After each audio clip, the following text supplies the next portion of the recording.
Abacuque está no Antigo Testamento, ele é um dos livros lá do final da Escritura.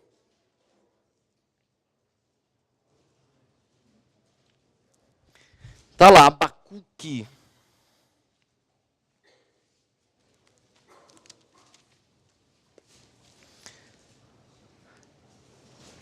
Naum. E vem Abacuque. Depois você passar Jeremias, Isaías, é para lá, descendo a ladeira. Depois de um livro chamado Naum. É um livro pequenininho, talvez você passe sempre sem perceber.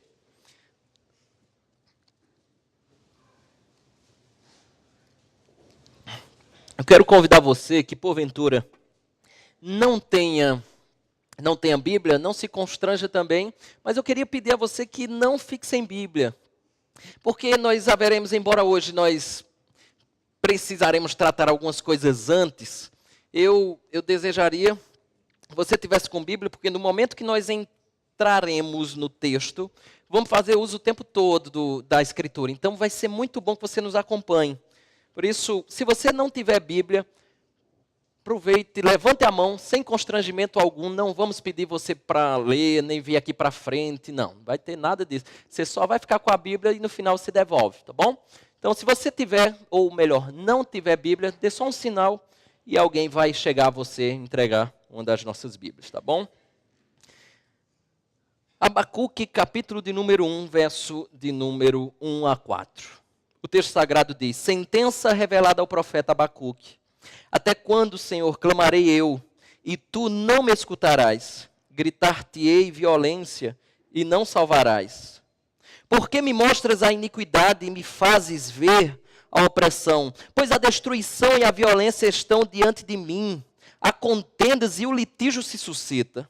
Por esta causa a lei se afrouxa e a justiça nunca se manifesta. Porque o perverso cerca o justo, a justiça é torcida. Vamos orar ao Senhor? Dar que sejamos fiéis à Tua palavra. Falemos o que é justo, santo e agradável, Senhor. Que Teu povo possa estar atentamente ouvindo, entendendo que é a Tua palavra. Age no nosso meio, Senhor, transformando os corações, entendendo-a a fim de que sejamos abençoados e edificados por Ti, pois essa é uma promessa Tua. Para a glória do Teu nome, Te oramos por meio de Jesus Cristo. Amém. Meus amados irmãos, hoje nós haveremos de iniciar uma série que eu estava muito desejoso de trabalhar, que é a exposição, ou uma série de exposições no livro de Abacuque. E nós vamos pensar exatamente nesse caráter aí, o problema do mal. E uma das perguntas que mais tem afligido o nosso coração, afligiu há muito tempo, desde muito tempo, que é exatamente a questão de: por que Deus permite a injustiça? Por que Deus permite o mal? E esse é um problema que, aí eu queria fazer um trato com você. E aí eu vou entrar no enrascado, né? Porque se for de outra igreja, seu pastor vai ficar com raiva de mim. Mas era mais ou menos assim. Ao longo das exposições de Abacuque, nós vamos tentar responder por que Deus permite a injustiça, ou entender o problema do mal, ao longo de toda a exposição. E hoje nós estamos iniciando a de Abacuque.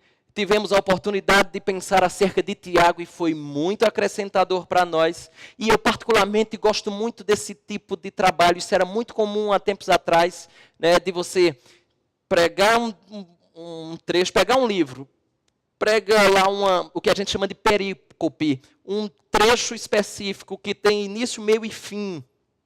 Depois vem para outro, e assim vai até nós fecharmos o livro. É uma maneira muito benéfica de entendermos qualquer livro. Portanto, é aqui em Abacuque que nós haveremos de lidar com uma extrema complexidade. Por isso é que eu desejaria muito que também, se você pudesse convidar pessoas a vir aqui e passar um tempo conosco pensando acerca desse assunto, também seria de grande valia para as nossas vidas. É aqui em Abacuque que nós vamos lidar com a ideia de um Deus todo-poderoso e as dificuldades da vida. É num livro como esse de Abacuque que nós temos o objetivo de tratar do problema do mal. Como é que nós vamos lidar com isso? Eu não sei se você já viu, mas com certeza já viu, o que nós chamamos, porque isso não é um problema filosófico há muito tempo. Você já escutou alguma coisa desse tipo, principalmente na faculdade? Ou de ateus? Lincoln já escutou isso? Eu acho que já. Se é verdade que Deus existe, e Ele é bom e todo-poderoso, porque o mal está presente? Olha a outra pergunta, eu já escutei isso.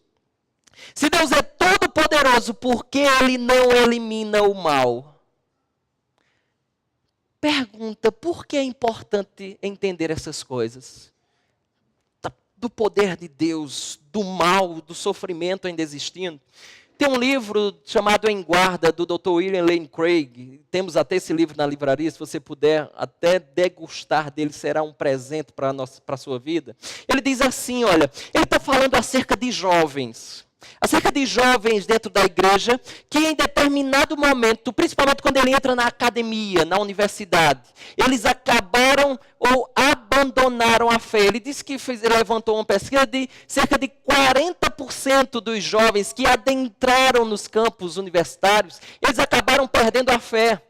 E o Dr. Craig diz assim, olha, isso tem uma participação da igreja, uma falha da igreja. Ele levantou um ponto que nas minhas pesquisas para esse sermão, eu achei deveras interessante de pensarmos. Ele diz assim, olha, acompanhe comigo.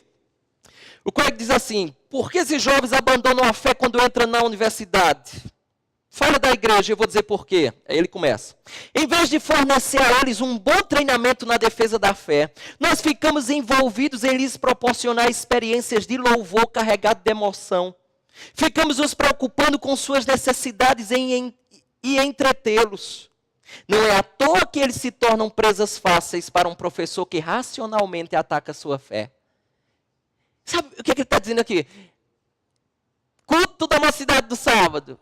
Vamos fazer a festa, louvor e tal. Vamos trabalhar, emocional, todo mundo chora. Conteúdo, como tem no Orkut, né? No Facebook. Zero. Não tem. E o que acontece? Quando você se depara com um professor que vai para a academia e vai lhe ensinar e vai trazer uma pancada de ensinamentos, ele vai perdendo a fé.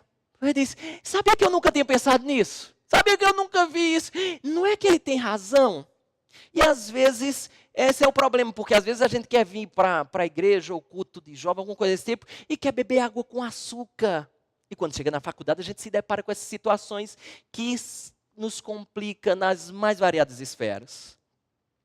Os que querem negar o Deus Todo-Poderoso, onisciente da Bíblia, afirmam que é contraditório crer nesse Deus que a Bíblia fala face ao sofrimento que você se depara na vida. Eu não sei se você chegou a conhecer esse homem. Esse homem é chamado David Hume. É um filósofo escocês do século número 18 que se popularizou ao divulgar, ao expressar as ideias de um outro filósofo, esse por vez grego, chamado Epicuro, do século de número 3 a.C. Epicuro disse mais ou menos assim, não sei se vai dar para você ver, mas o David Hume ele foi simplesmente trazer de volta as ideias de Epicuro. E olha o que Epicuro disse. Ele diz assim, olha, quer Deus prevenir o mal, mas não consegue, então ele é impotente. Ele consegue, mas não quer, então ele é malevolente. Ele quer e ele consegue, então por que o mal acontece? Ele quer, ele não quer e não consegue, então por que chamá-lo de Deus? Percebe a coisa como é capciosa? E é engraçado porque essa ideia do Epicuro, que é resgatada pelo David Hume, ela é lógico que não é igual a de Jó, porque Jó não vai nessa linha. Jó simplesmente pergunta e questiona a Deus por que essas coisas estão acontecendo, mas ele entende, ele acredita que Deus é o ser soberano, e por algum motivo Deus assim, ele sim quis que as coisas caminhassem dessa forma. Então o Epicuro está fazendo mais ou menos assim junto com David Hume. É como se fosse mais ou menos assim. Ele chama Deus para uma conversa e diz, olha Deus, vem cá. É mais ou menos assim a descrição que ele apresenta. Explica por que é assim. Eu quero compreender, e se você não explicar, é porque você não existe. Engraçado porque nem com o nosso patrão a gente faz isso, né? Já pensou lá você, já imaginou você chegando lá no seu chefe, a sua empresa. O chefe chegou lá, fez alguma coisa que você não acha que foi estranho ou que não devia ser daquela forma. E você vai lá para o gabinete do chefe ou da sala do seu patrão. Chega lá para o seu chefe e diz mais ou menos assim, chefe, vem cá, senta aqui. Olha, eu quero que você me explique a loucura que você fez. Vem cá, olha, você tem que deixar tudo explicadinho aqui, tá? Por que é inconcebível nos termos no lado profissional e a gente meio que...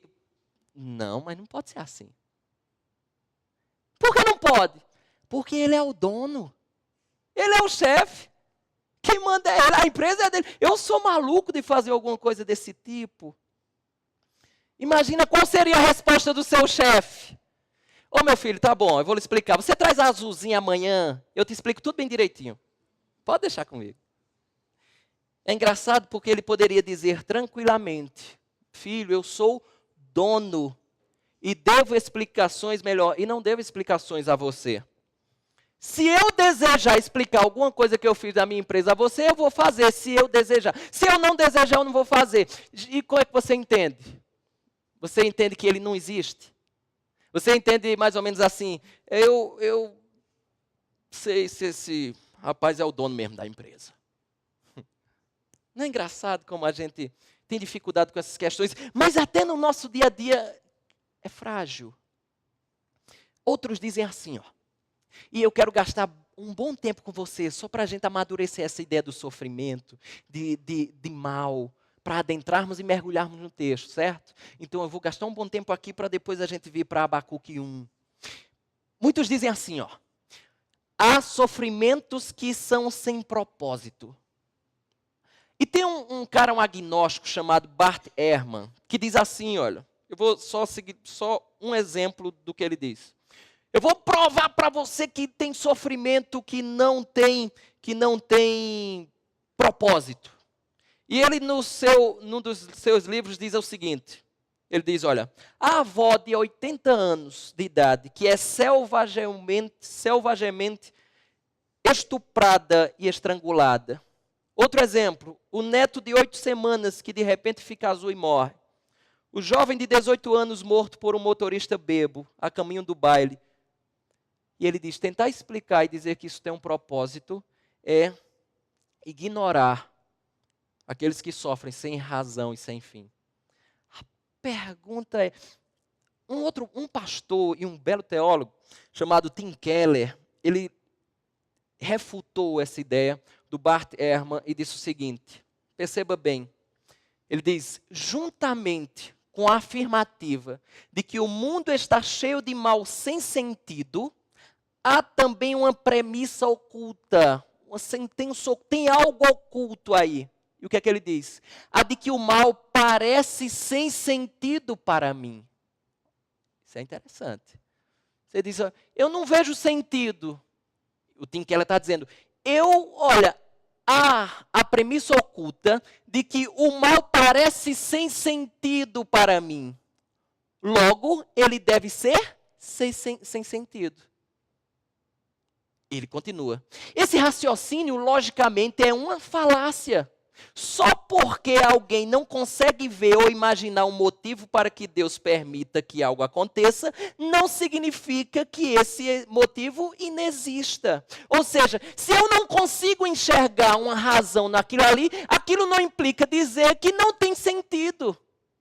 Se Deus assim quis um sentido para aquilo que eu vejo, mas não encontro um sentido plausível para acontecer. E eu vou tentar ver com você, porque o John Frame, um outro teólogo e apologista, ele levanta algumas coisas que a própria Bíblia diz. Ele diz, olha, na Escritura Deus usa o mal para uma pancada de coisas. Eu vou listar um monte aqui e vou correr porque a gente precisa de tempo. Primeiro deles, na Escritura Deus usa o mal para testar os seus servos. Depois, para discipliná-los, tem a referência depois até a gente pode passar para você. Deus usa o mal para disciplinar o seu povo. Deus usa o mal para preservar suas vidas. Deus usa o mal para ensiná-los paciência e perseverança. Tiago fala disso.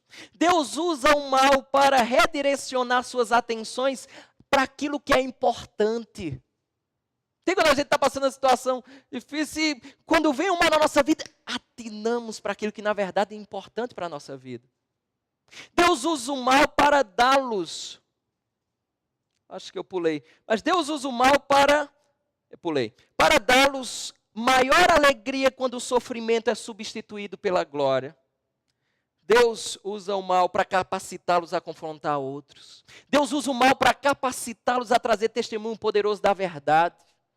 Deus usa o mal para julgar o ímpio, tanto na história, quanto na vida por vir. Deus usa o mal para trazer recompensa a crentes perseguidos. Deus usa o mal para demonstrar a obra de Deus. E olha que coisa interessante, o próprio Deus, ou o mal, acaba sendo a ocasião de Deus manifestar a glória de seus atributos. É no mal que Deus apresenta o seu atributo de amor. É no mal que Deus apresenta o seu atributo de misericórdia. É no mal que Deus apresenta o seu atributo de graça, de santidade, de justiça, de poder. Tudo isso é feito quando o mal acontece. É por isso que a Bíblia diz: Deus faz todas as coisas para a sua glória. Um outro lado da moeda, daqueles que questionam nessa ideia de que, olha, Deus não pode existir um Deus todo-poderoso e o mal e o sofrimento coexistir ao mesmo tempo. Um outro problema que os céticos têm é de explicar, por exemplo, o bem. Como é que se explica o bem, então?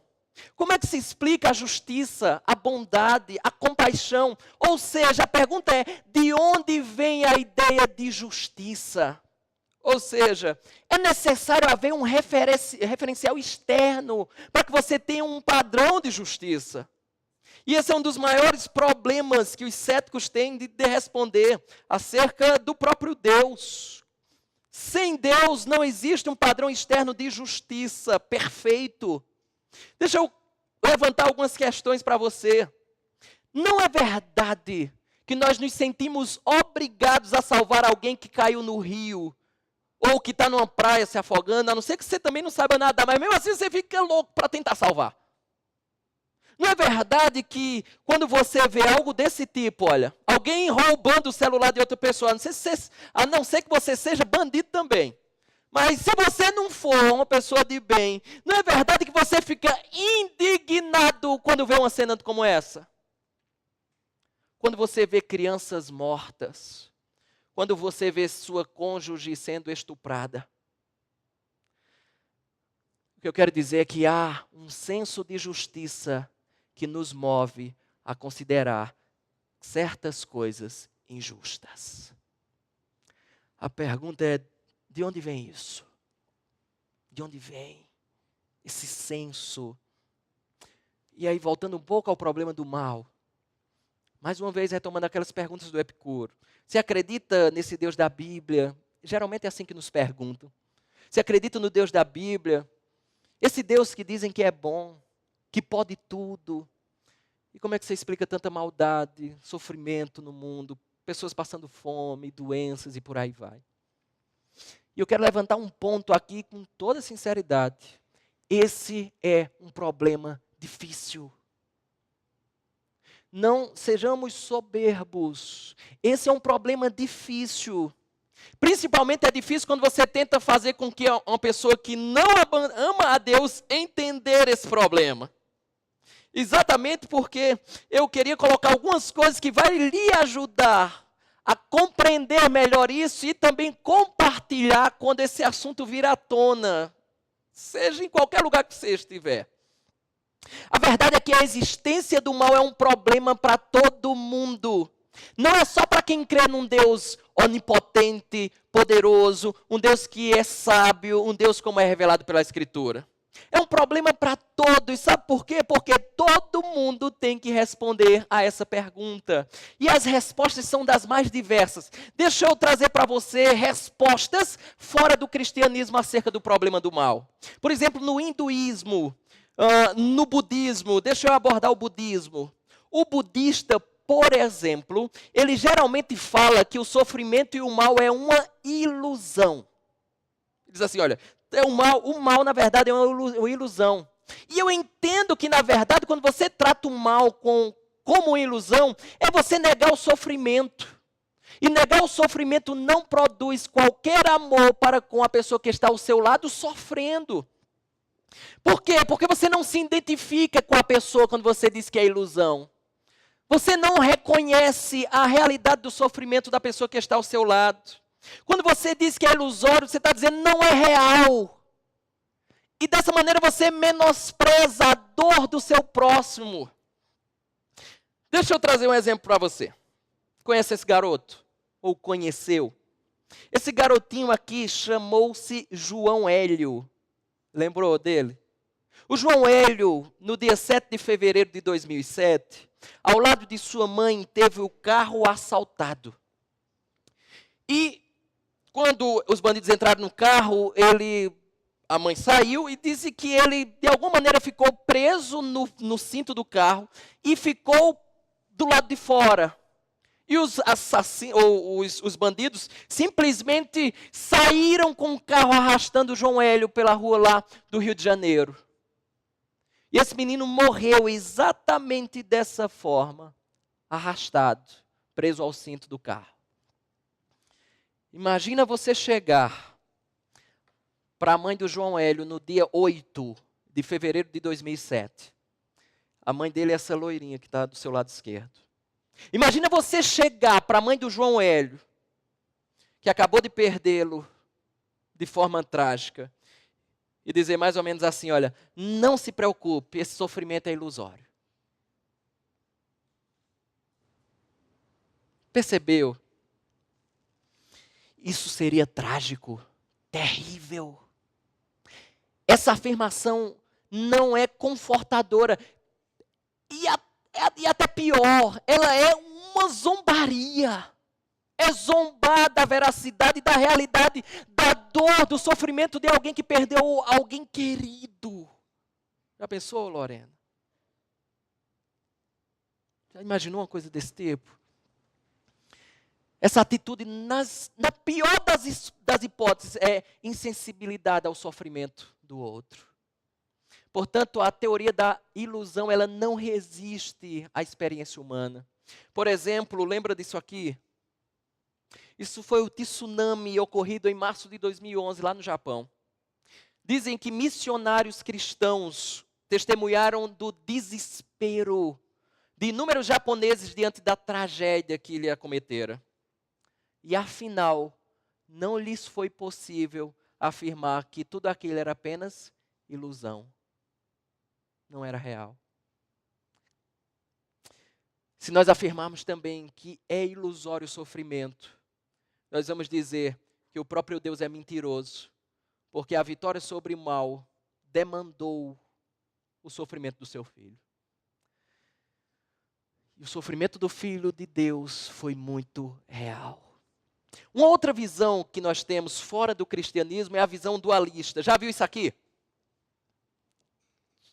A ideia dualista diz que desde o começo de todas as coisas existe o Deus bom e o Deus ruim. Elas dizem assim, dessa maneira faz sentido você entender o mal. Por quê? Porque tudo de ruim você atribui ao chifrudo. O tudo de bom atribui a Deus, o Deus bom. Então está tudo resolvido. Se alguma coisa acontece de ruim, Satanás. Se alguma coisa acontece de bom, Deus. Sabe qual é o problema disso? O problema que isso cria para a nossa fé é que ela não é fiel à Escritura. Segundo, ela fecha os olhos para realidades que acontecem e muito sérias na Bíblia Sagrada. Por exemplo, Deus participar do curso da história através da sua providência divina. Mesmo quando coisas ruins acontecem. Lembra da história de José? Aconteceu dele ser vendido pelos irmãos. E ele vai preso, fica na prisão, vai para o Egito, sofre, que não é brincadeira. No final da história a gente sabe. Olha, foi Deus que foi adiante de José. Então o dualismo fecha os olhos para essa verdade. Agora é interessante porque quando a gente fala de providência divina, nós estamos falando a ação de Deus ou participar de Deus do curso da história, mesmo quando coisas ruins acontecem. Deixa eu falar um exemplo para você entender como a gente às vezes perde de vista a questão da providência divina. Por exemplo, ninguém que sofre um acidente ou é assaltado, diz assim, olha, foi providência de Deus. Percebe? A não ser que ele tenha enxergado um livramento maior em seguida. Por exemplo, você marcou viagem, Fernanda, amanhã, vai viajar lá de daqui de Campinas, aeroporto aqui, né? Não precisa ir para lá. Vai para o aeroporto aqui de Campinas, sair amanhã. Por algum motivo, dona Elda prometeu alguma coisa e atrasou. Você chegou lá, não pegou o voo. Quando você liga no jornal do meio-dia, está a notícia, o avião caiu. Providência de Deus. Mas também não quer dizer que quando coisas ruins acontecem e nós estamos juntos, Deus fugiu da história. O que eu quero fazer você pensar ainda nessa questão é que a doutrina da providência diz respeito ao governo de Deus sobre toda a sua criação. Inclusive os detalhes de nossa vida. É isso mesmo, detalhes da nossa vida. Pois mesmo quando nós não enxergamos um bom propósito imediato, aquilo que nos acontecera, ou aquilo que foi ruim para a nossa vida naquele instante, não quer dizer que é algo ruim para nós. Porque Deus conduz a nossa vida. E é aqui, meus irmãos, que nós veremos em Abacuque, que Deus não se esconde. Deus assim não se excusa, como se aconteceu uma coisa ruim, se esconde por trás de uma cortina, como se quer dizer assim, ei, eu não tenho nada a ver com isso. Sabe o que Deus diz? Mesmo em meio a essas coisas, Deus diz assim, tudo está dentro do meu plano. Tudo está dentro da minha história. Isso é que é fantástico. Terceiro ponto. Esse pensamento atribui ao diabo quase um poder igual ao de Jesus. Tem gente que naquela ideia de batalha espiritual, né, o Deus do bem e o Deus do mal, Jesus e Satanás, como que se degladiando. Já viu o cara com espada? Degladiando, espada para lá, espada para cá. O negócio é feio, machuca dali, machuca daqui. No final Jesus ganha, mas foi por pouco. Aí ganhou. E para mim, uma das frases fantásticas do grande reformador Martinho Lutero foi essa. Ele diz assim, até o diabo, guarde isso, até o diabo é o diabo de Deus. Sabe o que isso implica? Que até o próprio diabo está à mercê de Deus. Percebe como isso causa-nos segurança? Outras pessoas são simplistas. Ser simplista é mais ou menos assim, tem a resposta na ponta da língua. Ela diz mais ou menos uma fórmula mágica e diz, pronto, está tudo resolvido, é só você fazer assim. E a gente acaba vendo que a coisa não é por aí. São respostas fora dos cristianismos. Percebe que as respostas de lá não andam muito bem. Quando a gente para pensar bem nessas questões. Deixa eu utilizar alguns exemplos que o Dr. Heber Carlos de Campos Júnior nos fornece no seu livro, tratando cerca de Abacuque.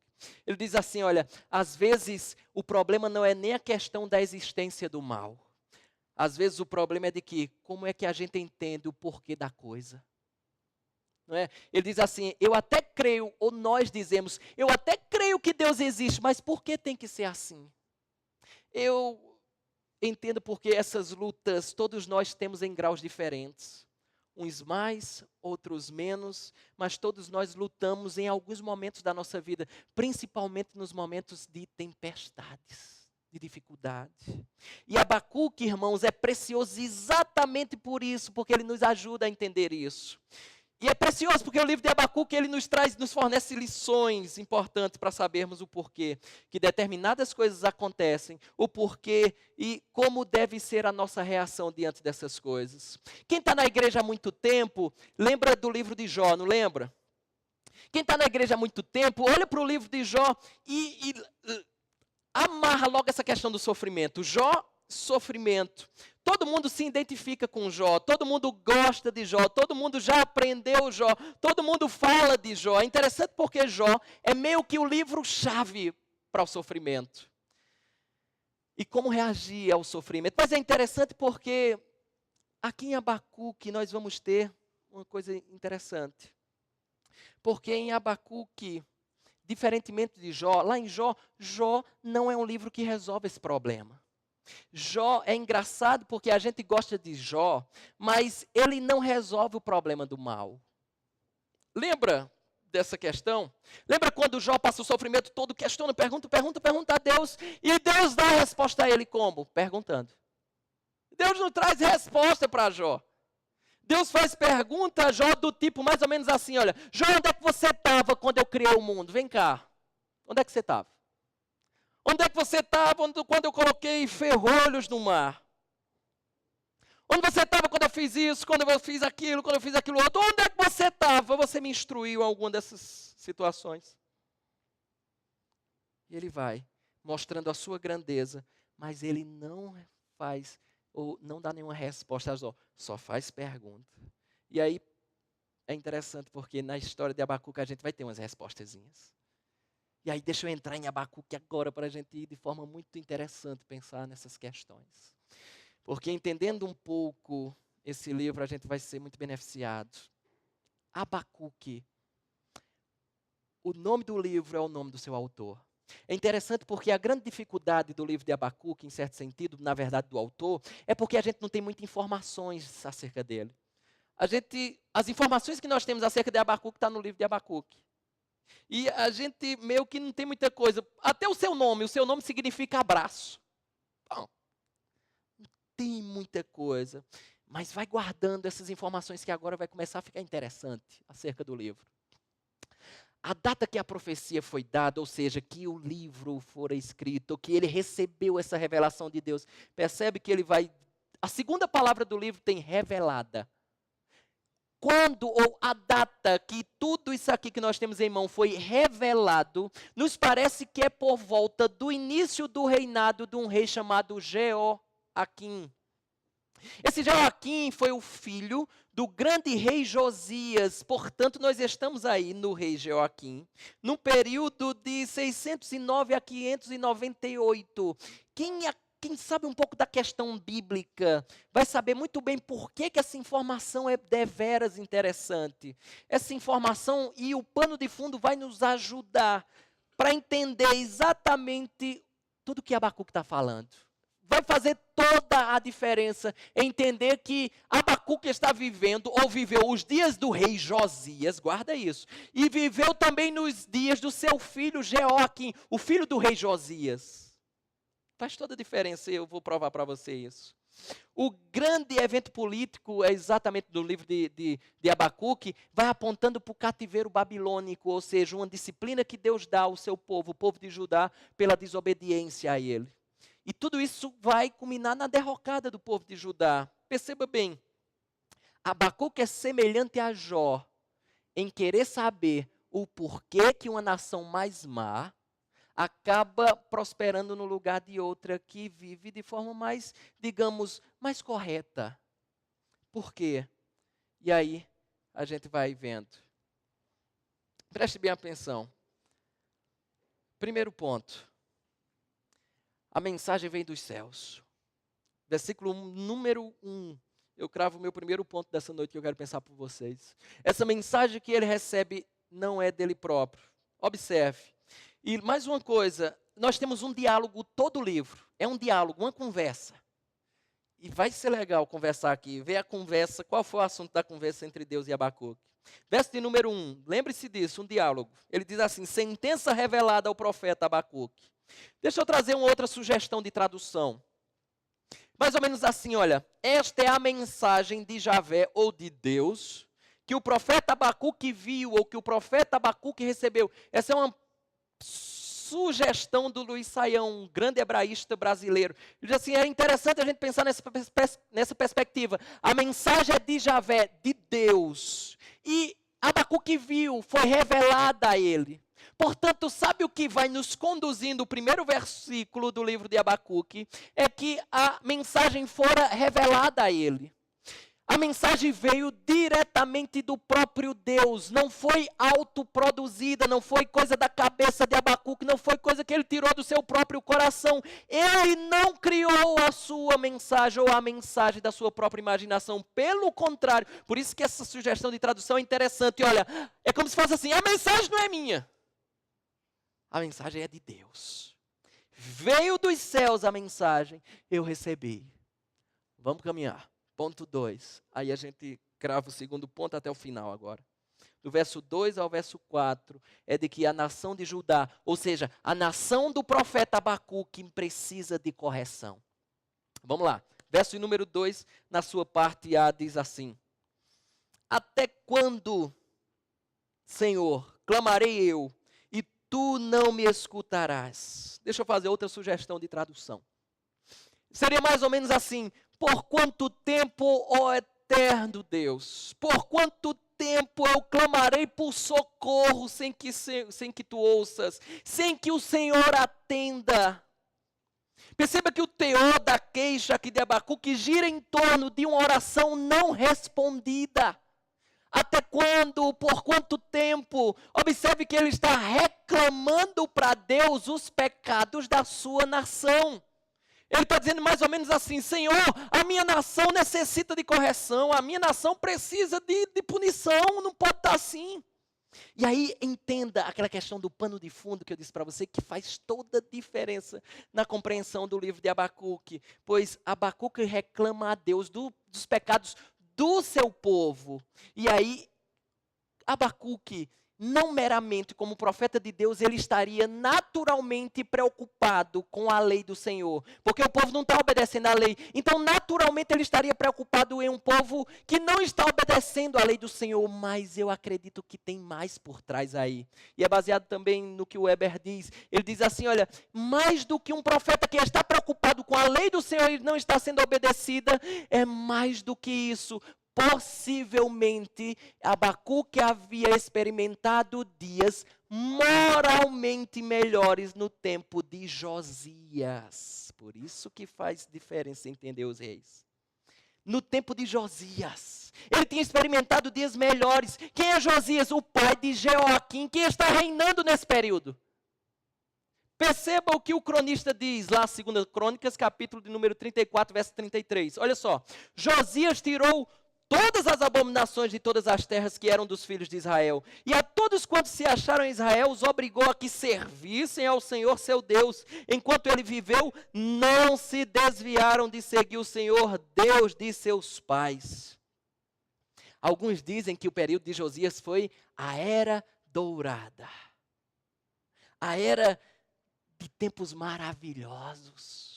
E quando a gente vive essa era de tempos maravilhosos, causa uma certa nostalgia, não causa?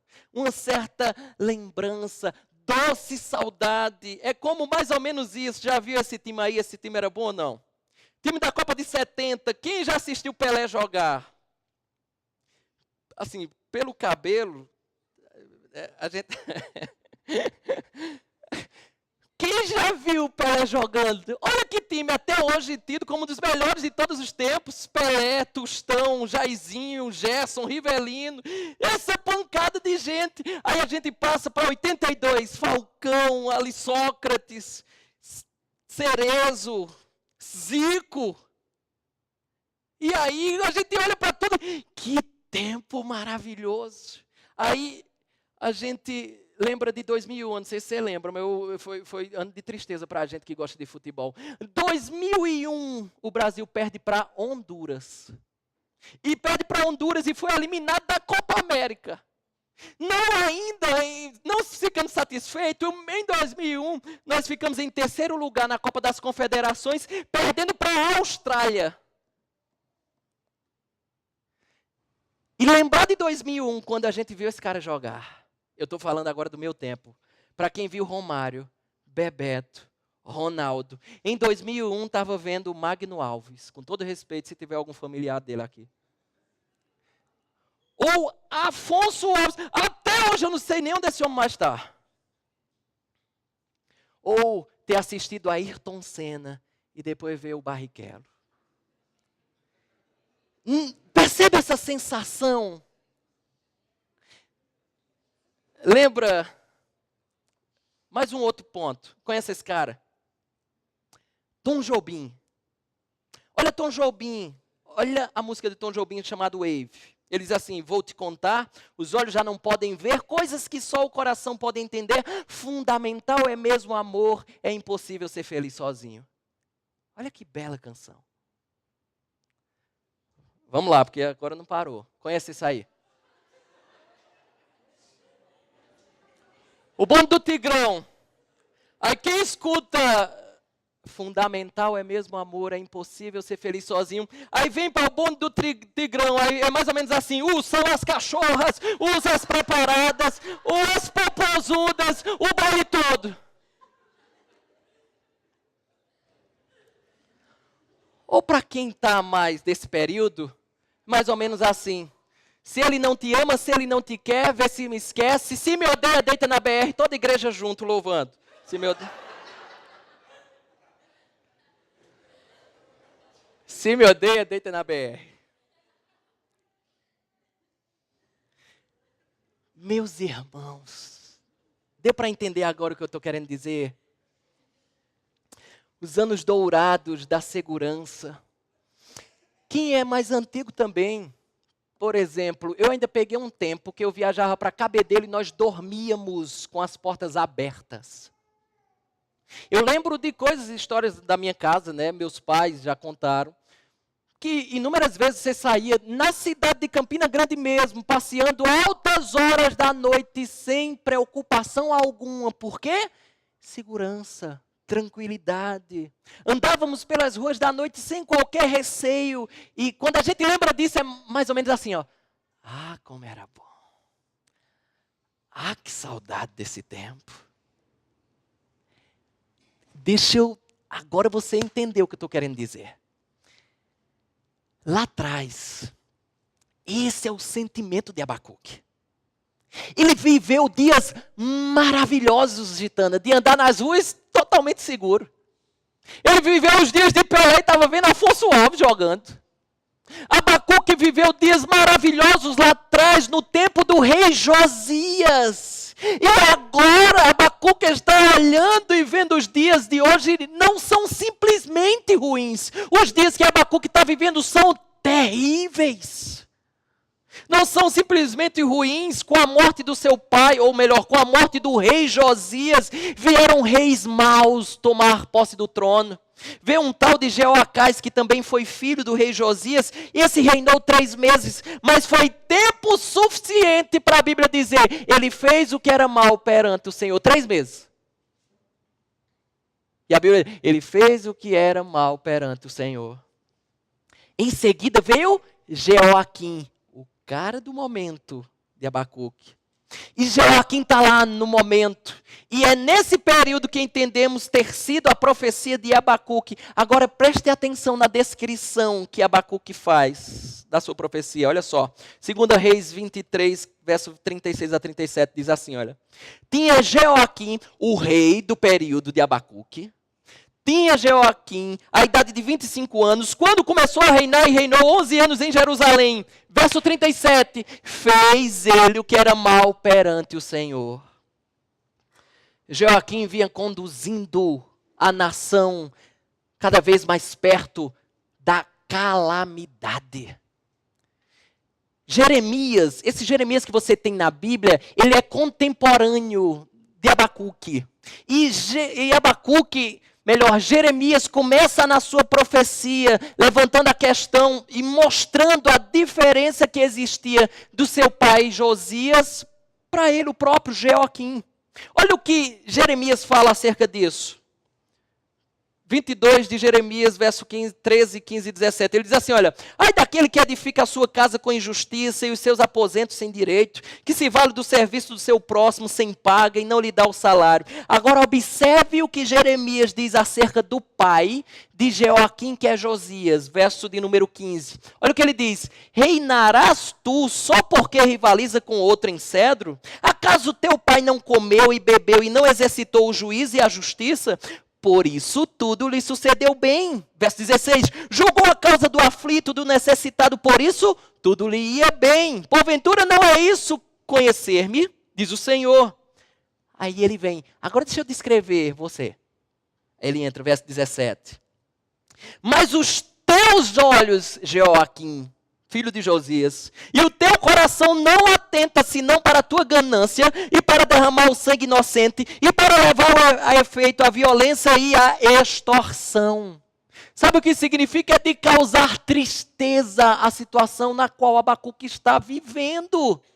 E Jeremias, o contemporâneo, vive reclamando desse povo. Ele retrata exatamente o porquê que ele está reclamando. Veja, Jeremias, por ser contemporâneo, ajuda muito a gente a entender todo o contexto. Jeremias 9, verso 1 e 2 diz assim, olha, prover a Deus a minha cabeça. Presta bem atenção nisso, porque é um momento de dor do profeta Jeremias. Ele diz assim, ó, prover a Deus a minha cabeça se tornar sem águas. Já imaginou? A minha cabeça se tornar sem águas e os meus olhos em fonte de lágrimas, então choraria de dia e de noite os mortos da filha do meu povo. Verso 2, prover a Deus eu tivesse no deserto uma estalagem de caminhantes, então deixaria o meu povo e me apartaria dele, porque todos eles são adúlteros, são um bando de traidores. Sabe o que Jeremias está dizendo para Deus? Ele dizendo mais ou menos assim, Senhor, eu não aguento mais ficar no meio desse povo. Povo mau. Durante os dias de Jeremias e Abacuque, ocorre algo incomum na história de Judá, do Reino do Sul. Guarde isso, ocorre algo incomum. Sabe o que acontece? Um profeta chamado Urias é morto por falar às autoridades. Olha só o que acontece. Jeremias 26, 20 a 23. Diz assim, olha, também houve outro homem, Urias, eu vou cortando, que profetizava em nome do Senhor e profetizou contra esta cidade e contra esta terra. Ele está dizendo, eu vou deixar logo claro, ele profetizou em nome do Senhor, ele não era falso profeta não, era um profeta de Deus mesmo. Era alguém que falava o que o Senhor mandava ele falar. Isso fica logo em destaque no início. Verso 21. Ouvindo o rei quem? Jeoaquim, o rei do período de Abacuque, de Jeremias. Ouvindo o rei Jeoaquim e todos os seus valentes e todos os príncipes as suas palavras, ou seja, as palavras de Urias, procurou o rei matá-lo. Procurou o rei matá-lo, mas ouvindo isto, Urias temeu e fugiu e foi para o Egito. O rei Jeoaquim, porém, enviou a Elnatã. Cadê ele? Nem veio hoje, né? Enviou a Elnatã ao Egito e com ele outros homens. Eles tiraram a Urias do Egito e o trouxeram ao rei Jeoaquim. Este mandou feri-lo à espada e lançar-lhe o cadáver nas sepulturas da plebe. Isso é interessante de se notar aqui. Pois o profeta de Deus, ele poderia ser malquisto. O profeta de Deus, ele poderia ser preso. O profeta de Deus poderia ser essas coisas, malquisto e preso. Mas morto não era comum. O pecado no período de Abacuque, no reinado do rei Jeoaquim, é tão comum que para você ter uma ideia do tamanho, da maneira com que o pecado estava andando, é como se os membros da igreja se juntassem para matar o pastor. É exatamente esse caso. Porque o pecado está muito comum. Ganhou corpo. É exatamente essa realidade de Abacuque. É pesada. Difícil. Quando um profeta se levanta para denunciar o pecado do povo, eles preferem calar. Por isso que vemos Abacuque começando o seu livro. Mais ou menos assim, olha. Senhor, até quando? A gente vê um profeta que está assim, ó. Senhor, eu estou cansado de esperar mudanças. Estou cansado de esperar. Eu já experimentei dias melhores. Eu já experimentei os dias de Josias e a coisa está indo de mal a pior. Senhor, chega num limite, não dá mais. Aí entra o verso B, na verdade a parte B do verso 2.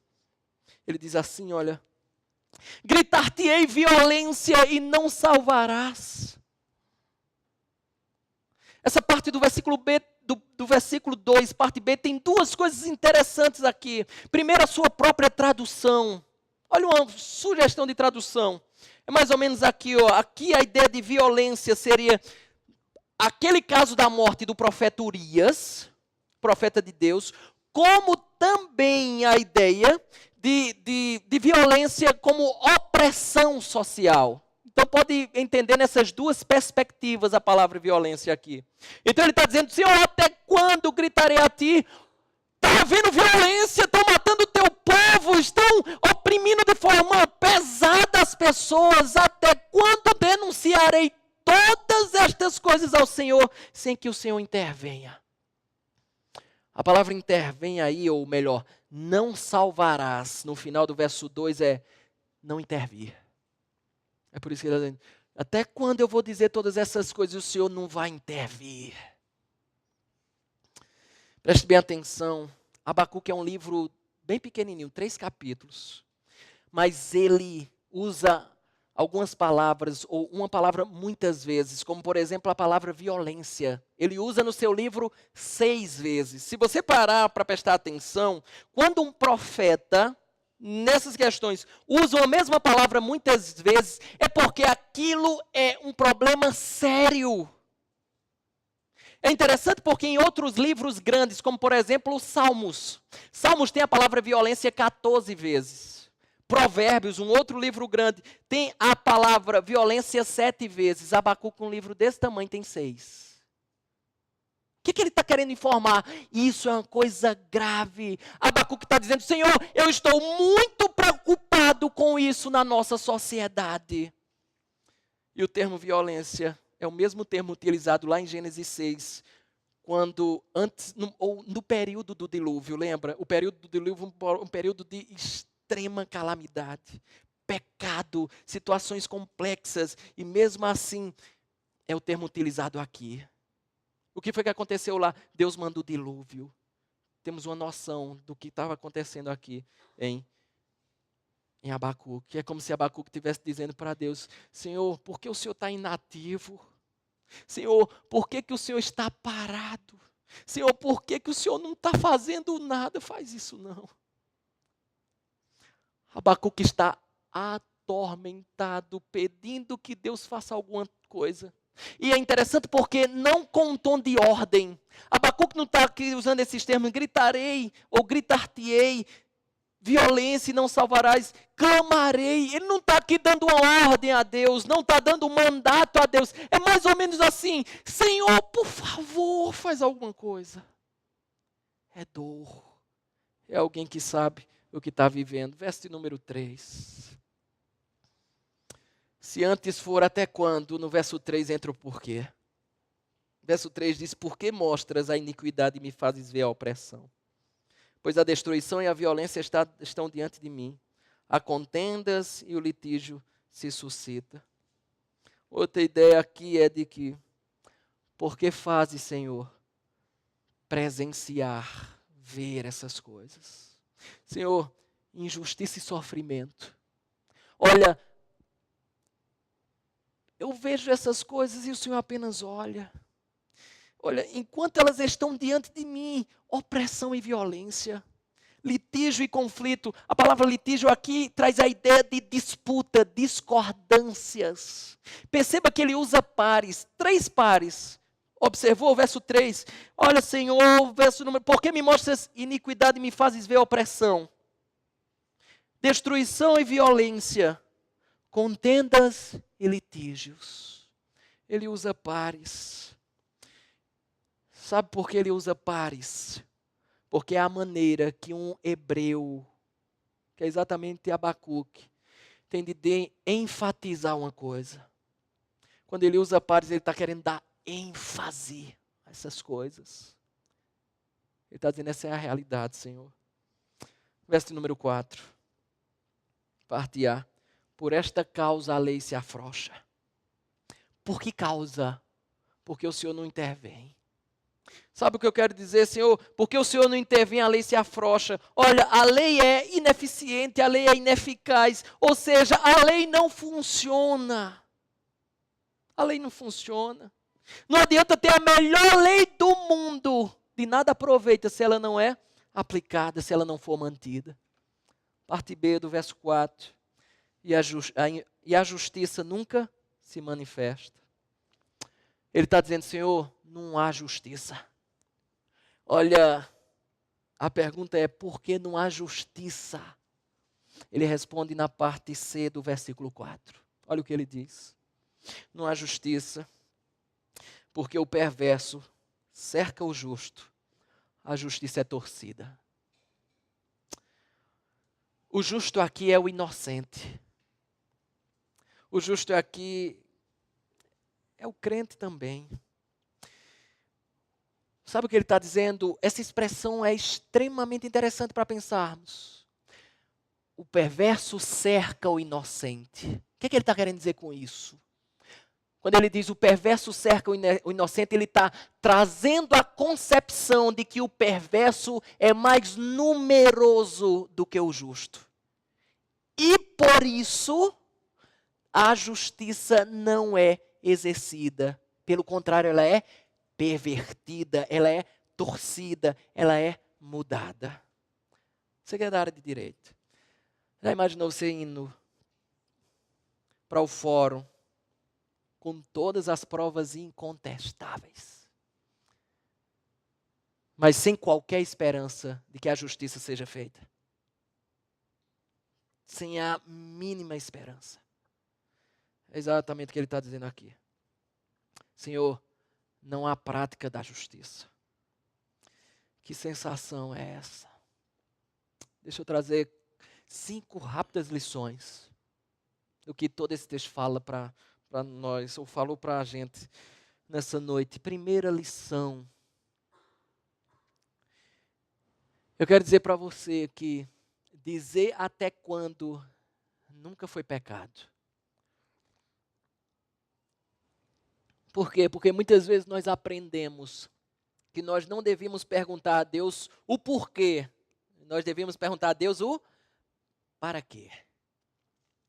Mas nós temos o profeta Abacuque dizendo assim, Senhor, por quê? Por que está acontecendo?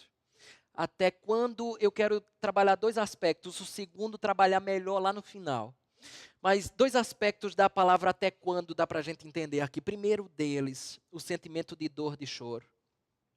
Por isso que eu estou dizendo, ao cristão não é proibido dizer, Senhor, está doendo. Não é? Senhor, está difícil. Senhor, eu não aguento. A minha situação é problemática. O que eu quero dizer para você é que em meio aos infortúnios, às tristezas da vida, às desgraças, aos desastres, às perseguições, às doenças e outras tribulações que nós temos aqui nessa terra e teremos, as quais muitas vezes vêm a fim de nos provar, não é pecado dizer, Senhor, está doendo. Senhor, até quando? Não é pecado dizer isso ao Senhor, está doendo. Sabe por quê? Porque nós não somos robôs sem sentimento. Jeremias disse o que? Lembra? Jeremias lamentou, Jeremias expressou tristeza, Jeremias chorou, disse, minha cabeça fosse água. Jeremias chorou pela realidade. Por isso não é pecado dizer, Senhor, até quando? Está doendo. Segundo aspecto, eu quero dizer para você, é que não é pecado dizer até quando no sentido de orar a Deus por justiça. E aqui nós vemos meio que uma linguagem imprecatória. Linguagem imprecatória é uma linguagem mais ou menos assim, o rogo por justiça, rogar por justiça. E aí a gente vê na Bíblia um monte de linguagem imprecatória. E aí eu quero mais uma vez abraçar a ideia do Weber, quando ele diz assim, olha, quem é que não fica intrigado com textos como esse na Bíblia? Ó? Salmo de número 59, verso 13. consome-os com indignação, consome-os de sorte que jamais existam. Ou 58:6, ó Deus, quebra-lhes os dentes na boca. Já viu isso? Ou então o Salmo de número 137, verso 9, feliz aquele que pegar teus filhos e esmagá-los contra a pedra. Lembre-se que isso está no contexto de guerra, por isso aflora essas coisas. Mas abra sua Bíblia no Salmo de número 139.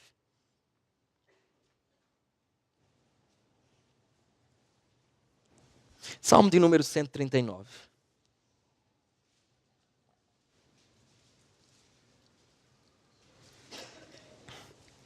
Bota o dedo em Abacuque, depois a gente volta e é difícil para voltar, né? Salmo de número 139. Olha o que acontece no Salmo de número 139. Ele diz assim, verso de número 1 a 2. O salmista começa, né? Senhor, tu me sondas e me conheces. Sabes quando me assento e quando me levanto. E aí, pula para o 19. Vê no verso de número 19, versículo número 22. Ó, 22. Olha como ele começa. Tomar, ó Deus, desse cabo do perverso. Apartai-vos, pois, de mim, homens de sangue. Pula para o 22. Aborreço-os com ódio consumado. Para mim são inimigos de fato. Agora pula para o 23. Olha o que ele faz no 23. Sonda-me, ó Deus, e conhece meu coração. Prova-me e conhece os meus pensamentos. Vê se há em mim algum caminho mau e guia-me pelo caminho eterno. Viu, no início ele pediu, sonda-me, tu me sondas e me conheces. Sabe quando me assento e quando me levanto. De longe esquadrinhas o meu pensamento. Aí ele fala tudo aquilo do verso 19 a 22. Aí depois volta, Senhor, sonda meu coração. Sabe mais ou menos aqui, a ideia é assim, ó, a linha é tênue, finíssima nessa ideia de expressar ou rogar a Deus por justiça. É como se o salmista, aqui no Salmo de número 139, ele entende que ao expressar isso, a linguagem imprecatória dele, ele pode expressar de maneira pecaminosa. E é por isso que o pedido do salmista, ele volta e diz, Senhor, sonda, e vê se há algum caminho mau. Vê se nisso que eu estou falando não tem um sentimento pecaminoso embaixo. E me guia para o caminho eterno, para aquilo que é certo. O salmista não está pedindo para fazer, ou não está querendo fazer justiça com as próprias mãos. O salmista está pedindo para que Deus faça justiça. Jesus usou linguagem imprecatória, e um dos textos mais fortes é o texto de Apocalipse 6, verso 9 a 10. Esse tipo de coisa.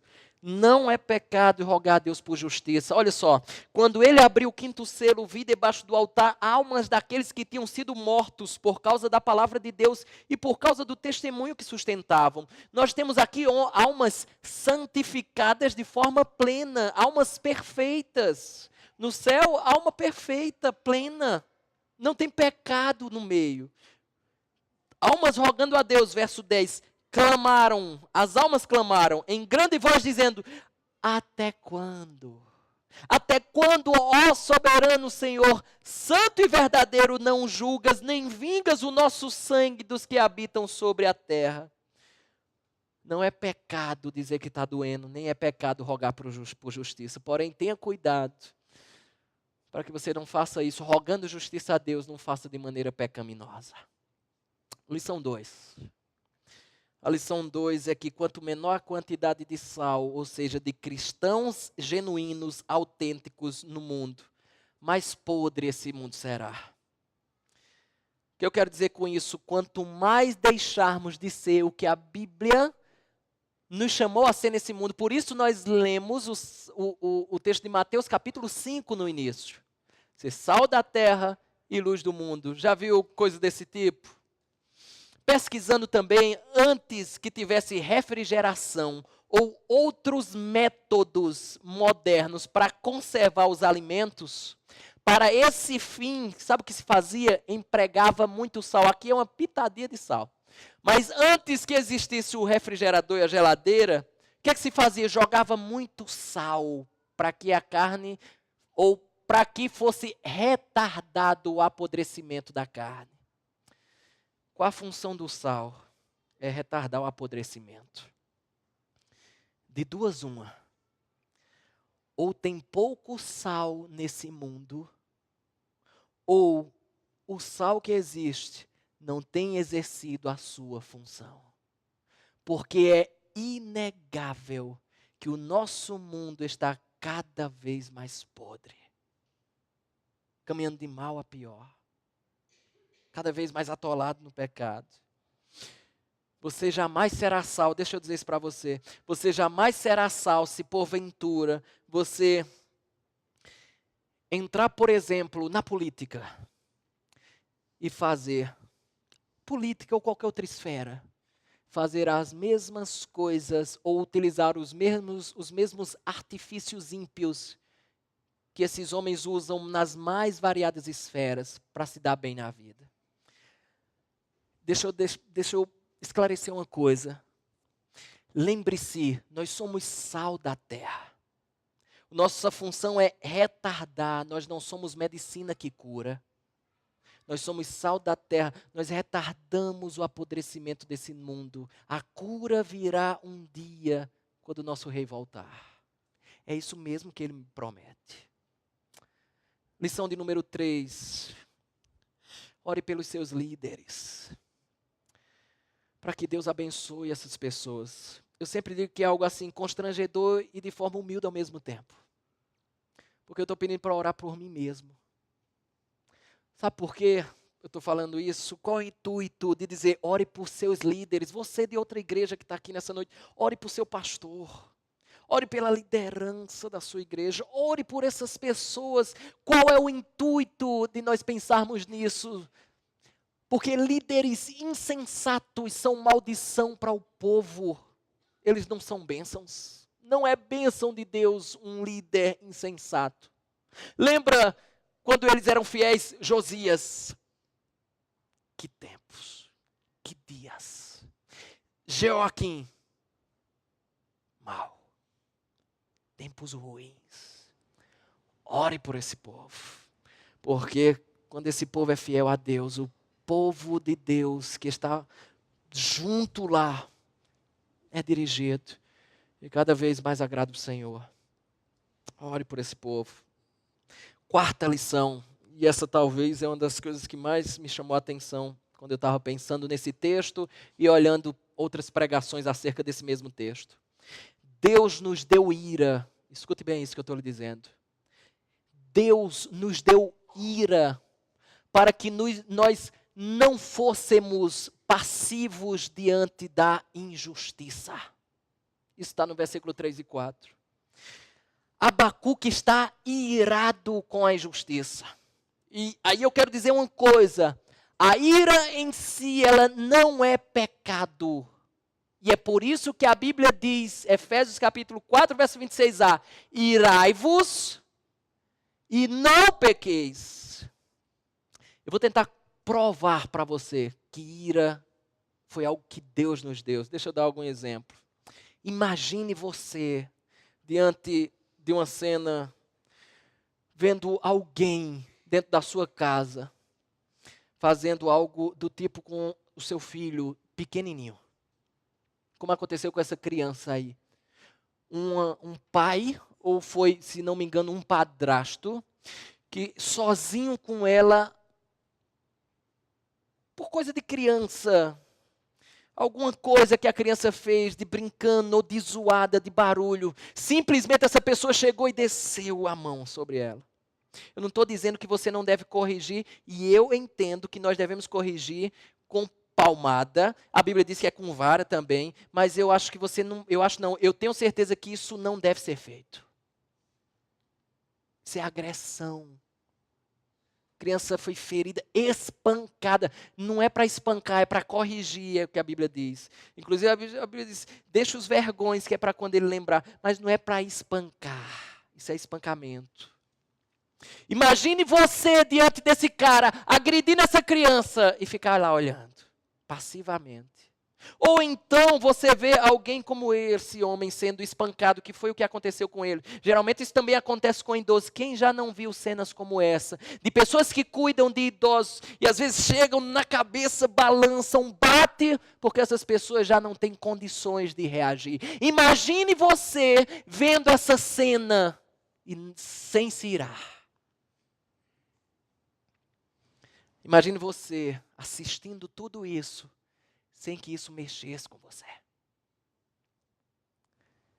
Imagine se nós não tivéssemos ira para quando enxergássemos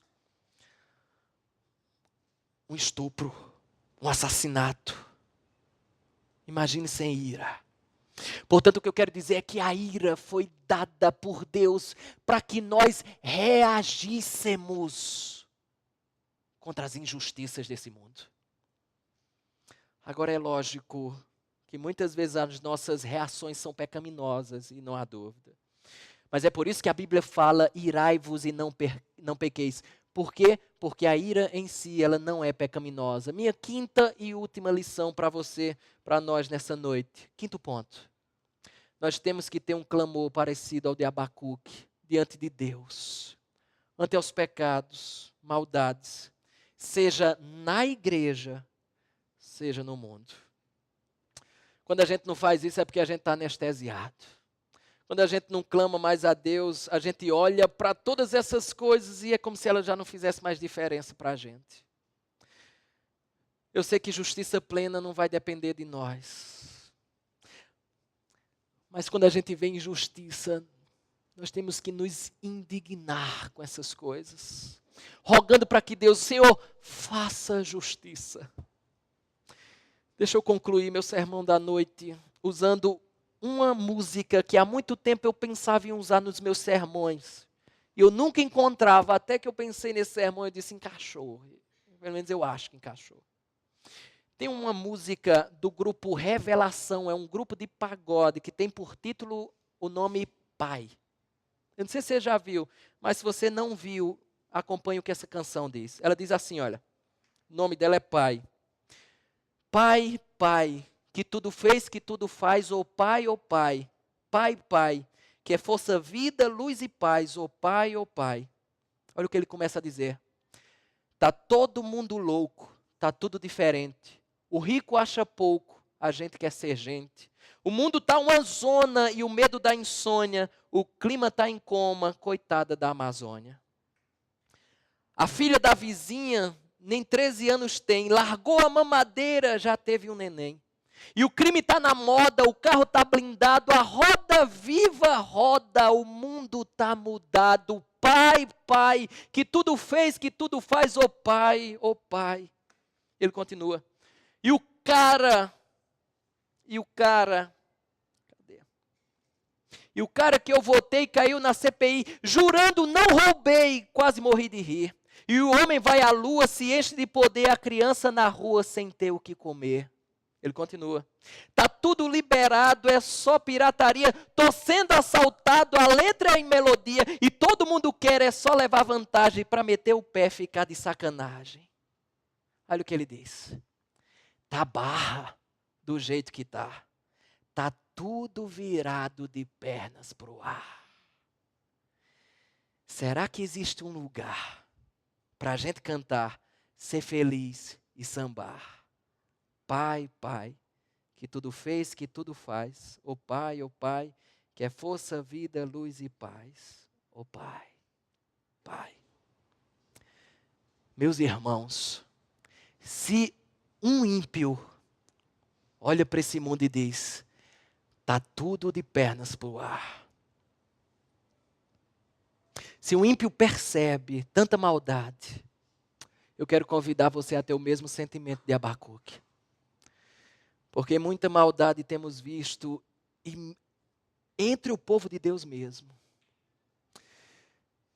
E se eu pudesse responder esse homem, eu dizia assim, tem sim, tem um lugar. Mas qual será a resposta de Deus para Abacuque? E tudo que ele levantou do verso 1 a 4. E essa resposta eu quero trazer a você na próxima semana. E aí a gente continua Abacuque. Nesse momento vamos orar.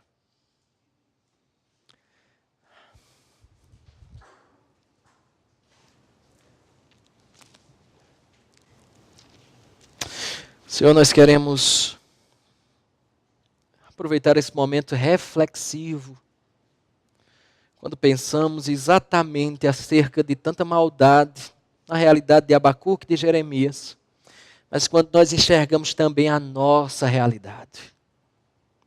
Parece que o autor dessa canção não está nada equivocado. Está tudo virado de perna para o ar. Se nós não crescemos num Deus soberano e que controla a história, talvez entendêssemos tudo isso de forma plena. É fato que o Senhor controla tudo, nada saiu do teu controle, portanto, não é averso ou aquém do Senhor,